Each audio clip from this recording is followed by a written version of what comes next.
Academic and social media critic Dr. Stella Nyanzi was escorted to the Buganda Road Magistrates Court amid heavy police deployment. Journalists were at first denied entry by the security operatives and could hardly catch a glimpse of her. Nyanzi was later dragged to the court cells at around 2 p.m. ahead of the reading of the charges against her and for her to take plea.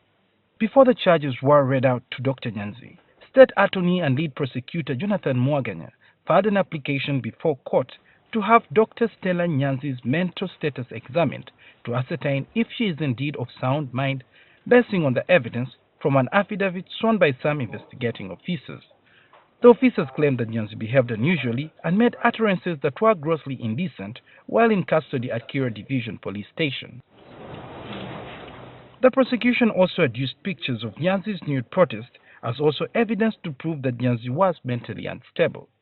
The prosecution also said further, Nyanzi has a history of eruptive psychiatric disorders and was a former patient of Butabika Hospital before asking court to order for a medical checkup at Luzira Prison's Makerere Bay Referral Hospital.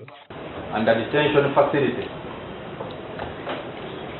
should be required to furnish a comprehensive report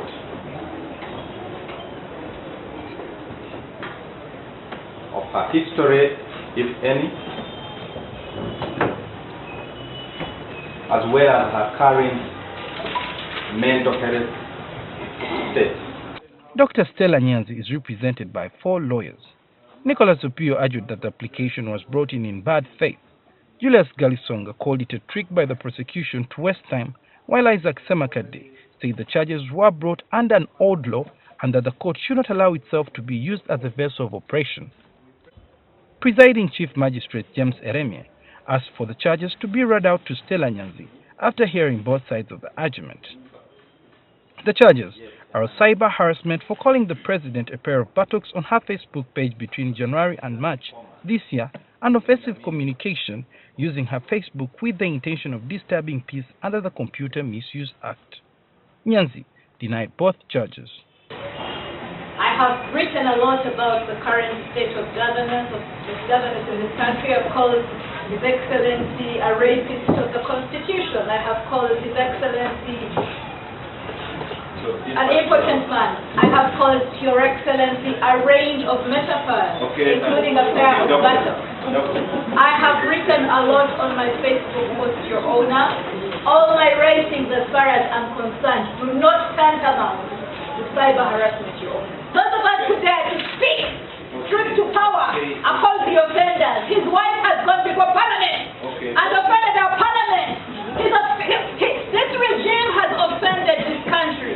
I am happy to take on the mantle of insanity.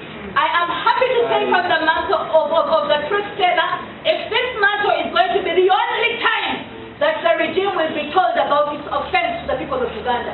And therefore, yes, I have written a lot, Your Honor, about those who rule us, about family rules, about nepotism, issues that would be offensive to those who are the offenders of this nation.